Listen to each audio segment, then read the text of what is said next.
Halo,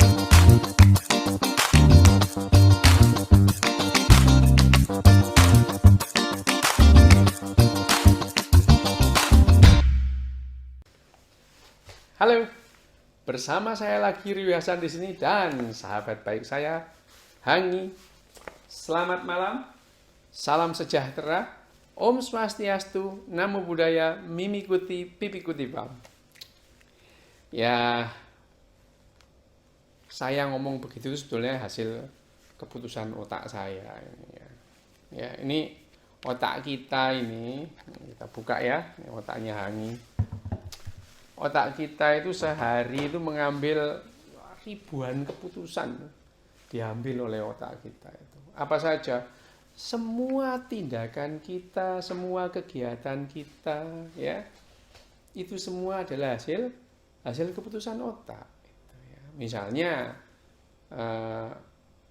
saya makan, gitu, ya. Ya seringkali kita tidak sadar atau tidak secara sepenuhnya menyadari tindakan-tindakan kita. Kita makan itu tidak pernah ngitung berapa kunyahan, nggak pernah ngitung gitu ya. Makan, nelan gitu. Nelan pun kita juga tidak sepenuhnya itu adalah tindakan yang kita sadari gitu ya. Sambil ngobrol tahu-tahu makanannya sudah habis gitu, ya. Nah, itu setiap kita mengunyah, setiap kita menelan itu ya.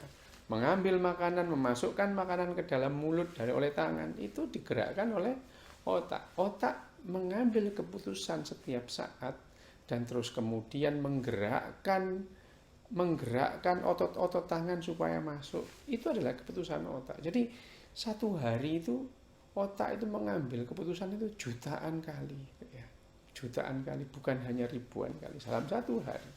Nah, keputusan otak kita ini alih-alih itu adalah keputusan yang rasional, tapi sebaliknya gitu. Sangat mungkin kita itu tidak menemukan alasan kenapa kita itu milih makan soto ketimbang makan rawon gitu ya. Ya, kita tidak tahu alasannya itu. Ya selama ribuan tahun lah ya, Homo sapien ini ya tidak semua ya, beberapa Homo sapien itu ya, beberapa manusia itu ingin tahu bagaimana caranya kita itu mengambil satu keputusan itu. Nah, berabad-abad yang namanya pemikir, filsuf itu mencoba merumuskan teori-teori yang terperinci tentang proses pembuatan keputusan. Bagaimana cara mereka mengamati perilaku Homo sapien manusia nih dari luar gitu. Ya, karena mereka pada saat itu tidak bisa meneliti otak itu ya. Sehingga mereka waktu itu dulu itu ya terpaksa mendasarkan teori-teorinya itu ya dari asumsi mereka sendiri. Padahal asumsi tentang pembuatan keputusan itu belum pernah diuji tentang apa yang sebenarnya terjadi di dalam otak kita gitu ya. Nah, sejak zaman Yunani kuno asumsi-asumsi seperti itu selalu berkutat pada tema tunggal. Apa itu tema tunggalnya? Bahwa manusia adalah organisme yang rasional. Dengan kata lain itu, kita itu diasumsikan sebagai organisme yang logis, yang rasional, yang berhati-hati gitu ya dalam melakukan atau membuat sebuah keputusan itu. Ide sederhana ini yang melandasi pemikiran Plato atau Descartes itu ya itu. Asumsi ini juga yang membentuk dasar-dasar ilmu ekonomi, terus kemudian mengarahkan riset-riset tentang kognisi sampai akhir abad ke-20 gitu ya. Ya pendek kata adalah sampai akhir abad ke-20 itu diasumsikan bahwa ciri Homo sapien ini adalah rasional. Cilakanya, asumsi tentang rasionalitas Homo sapien ini ternyata salah.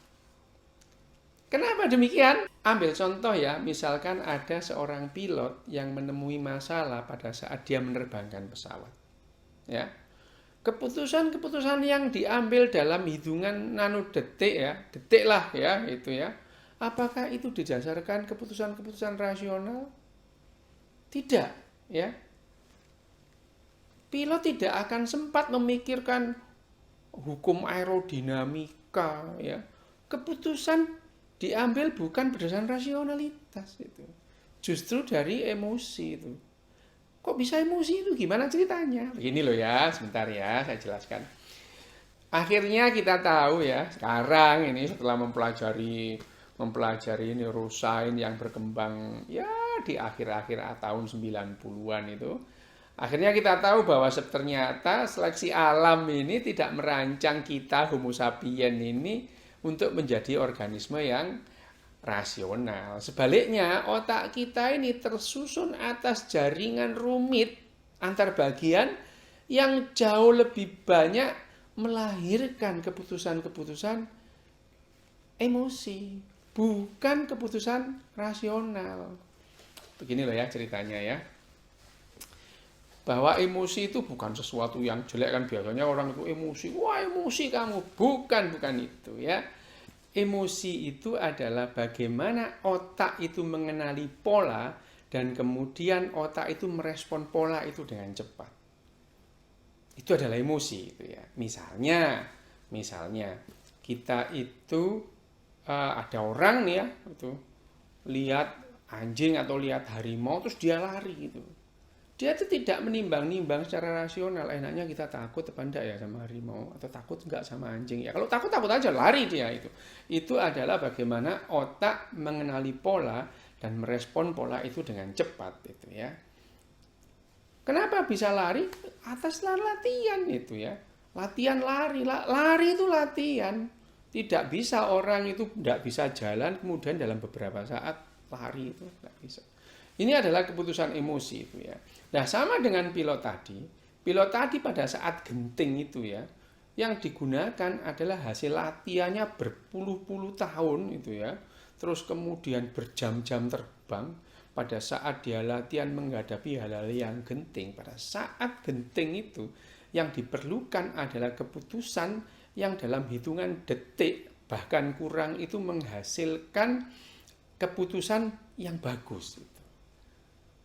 Ya bukan berarti terus kemudian keputusan emosional itu selalu bagus ya.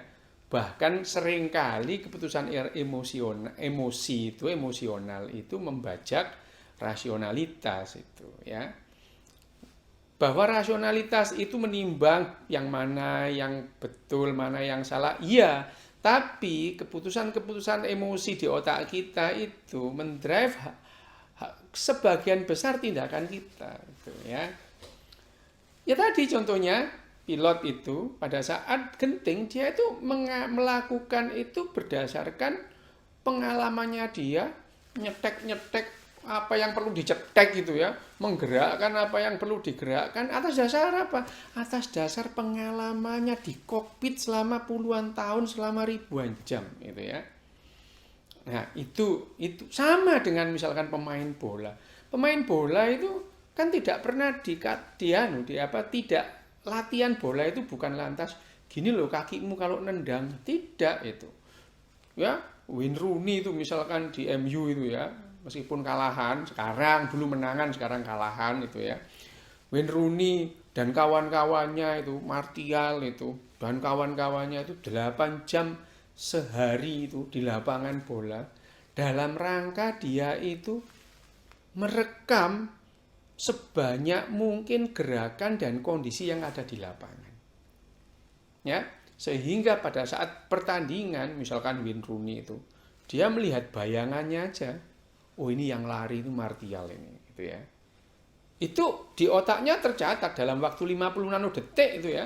Kemudian Wayne Rooney itu bisa menendang karena ini nanti kecepatan Martial itu kira-kira segini, kalau aku tendang segini kira-kira ditangkap Martial. Itu hasil latihan itu ya.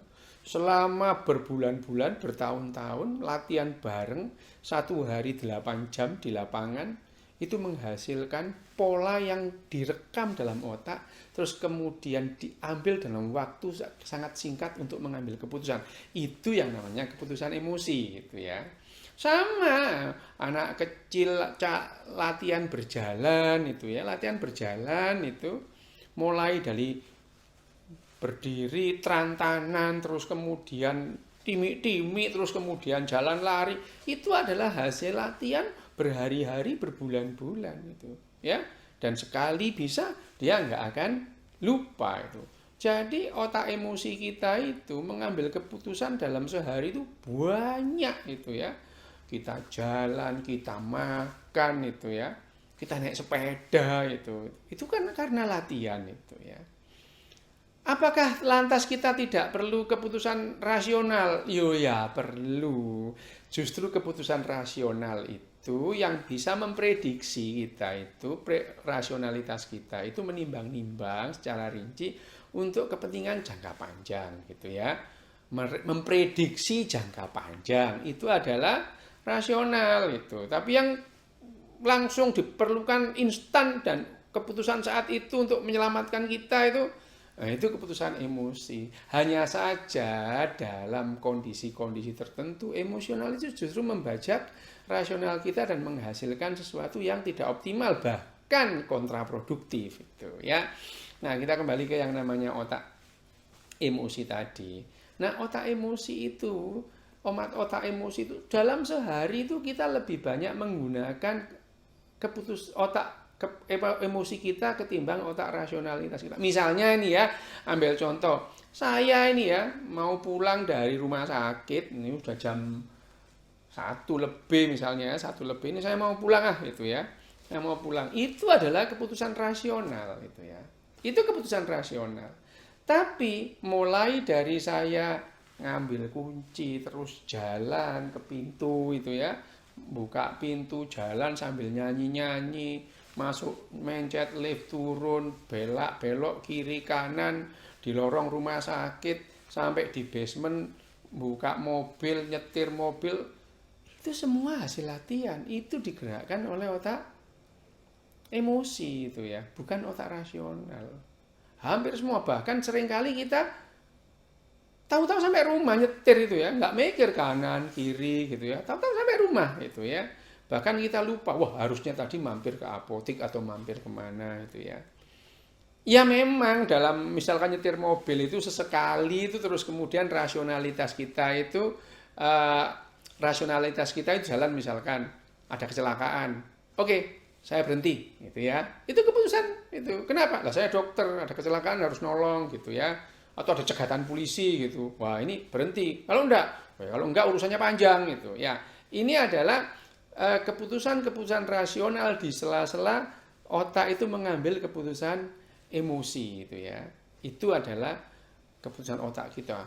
Nah, otak rasionalitas kita ini seringkali hanya sebagai pembuat justifikasi bahwa yang kita lakukan itu benar, itu adalah alasan rasional. Tapi keputusan rasional itu ya keputusan yang tadi itu, bukan mencari alasan. Misalkan saya dari kalau operasi itu ya, kalau operasi itu sebagian besar di drive oleh keputusan rasional. Tetapi cara saya memegang pisau terus kemudian menggerakkan pisau itu karena latihan panjang itu ya. Makanya dokter itu juga perlu learning curve yang panjang supaya tangannya ini seapal gitu ya. Makin tinggi jam terbangnya seorang dokter itu ya. Keputusan otak emosinya dalam menggerakkan tangan gerakan-gerakan halus, gerakan motorik halus itu makin bagus. Di samping selama operasi itu otaknya dokter bedah ya harus memikirkan ini benar enggak ya. Ini kalau saya kena ke iris nih gimana hasilnya. Nah, itu adalah memang ada kegiatan-kegiatan kita yang memerlukan keputusan rasional jauh lebih banyak daripada biasanya. Tapi itu jarang itu. Dalam kehidupan sehari-hari kita lebih banyak menggunakan otak emosi. Nah, otak emosi itu apa gitu ya? Ini pertanyaannya. Nah, kalau kita belah ini ya, dan ini ya, yang namanya otak itu ada nih hemisfer ini ya, hemisfer kanan, hemisfer kiri ini ya. Ini namanya di atas ini yang namanya korteks itu, korteks cerebri. Korteks cerebri itu adalah jaringan yang lebih modern. Dulunya itu adalah bagian yang di tengah ini ya, di bawah ini ada batang otak yang paling paling purba nih. Ini batang otak pons, dan ini ada cerebellum ya, otak kecil ini. Nah, ini biasanya pons, terus kemudian batang otak dan cerebellum itu yang disebut croc brain itu ya.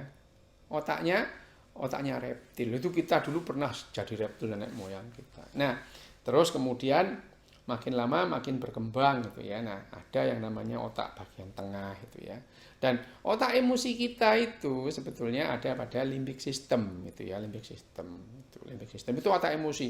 Di situ ada amigdala, ada hipokampus ya, itu termasuk limbic system. Nah, otak emosi kita itu sangat aktif, diperlukan untuk apa? Karena kita itu untuk mempertahankan hidup itu sangat dibutuhkan gitu, ya.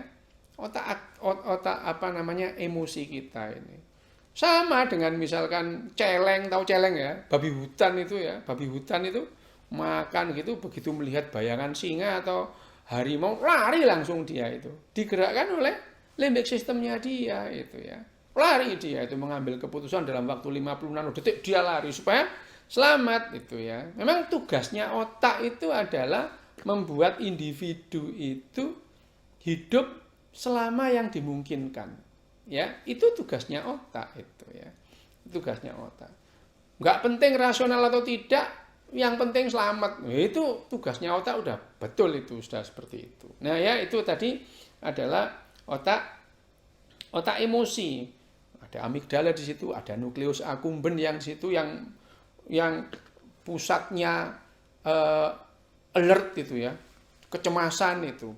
Pusat kita mempunyai konsep reward and punishment. Kalau saya tidak melakukan ini, akan saya dapat begini. Kalau saya melakukan ini, saya dapat ini. Itu pemikiran respon itu atau proses itu tuh pendek banget, nggak dipikir itu ya, nggak dipikir itu ya.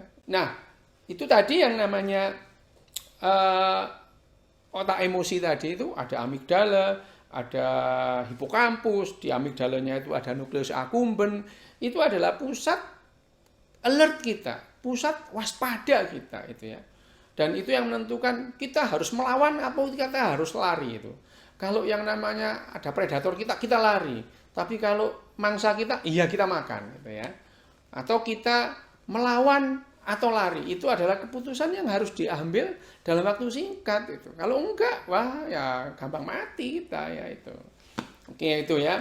Nah, rasionalitas kita, otak rasional kita itu berkembang belakangan pada saat evolusi berkembang, akhirnya berubah manusia, terus kemudian dia mempunyai consciousness, sadar gitu ya. Tidak semua binatang itu sadar itu ya. Sadar ada dirinya itu ada.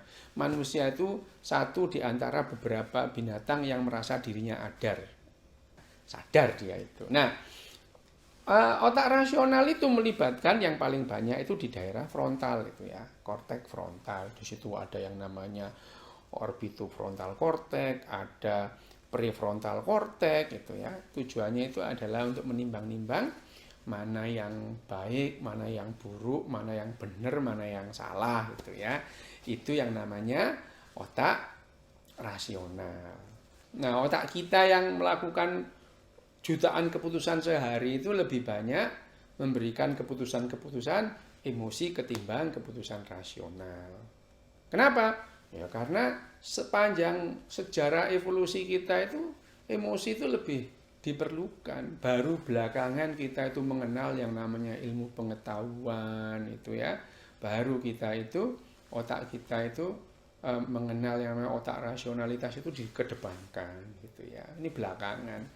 Bukan berarti bahwa yang namanya otak emosi itu lebih bagus daripada keputusan rasional, bukan gitu ya. Dalam keadaan kondisi yang seperti sekarang, rasionalitas itu sangat diperlukan ya dalam keadaan seperti dunia yang sekarang itu. Selama kita menghadapi perkembangan revolusi kognitif manusia, mulai dari manusia mengenal bahasa, terus pindah manusia mengenal pertanian, mengenal teknologi industri, revolusi industri, terus kemudian revolusi ilmu pengetahuan di pertengahan eh, abad 20, terus sekarang kita menghadapi revolusi digital itu. Kita sangat diperlukan otak rasionalitas kita itu untuk bekerja lebih banyak, ya. Meskipun tetap saja sehari-hari otak kita ini masih mayoritas itu membuat keputusan-keputusan emosi dengan makan, cara berjalan kita, ya, naik sepeda itu. Hanya saja sekali lagi kehidupan kita ini harus terus maju, ya. Kita mau tidak mau sekarang kita menghadapi kondisi yang memerlukan keputusan-keputusan rasional itu dikedepankan. Nah, bagaimana caranya kita membuat supaya otak emosi kita itu tidak terlalu sering-sering membajak otak rasionalitas kita? Latihan itu, ya. Latihan. Latihannya dengan apa? Dengan sains, dengan mempelajari pengetahuan ilmiah. Itu adalah latihan untuk supaya otak rasional kita itu tidak sering-sering dibajak oleh otak emosi. Gitu aja ya. Salam sehat, salam sejahtera, salam bahagia.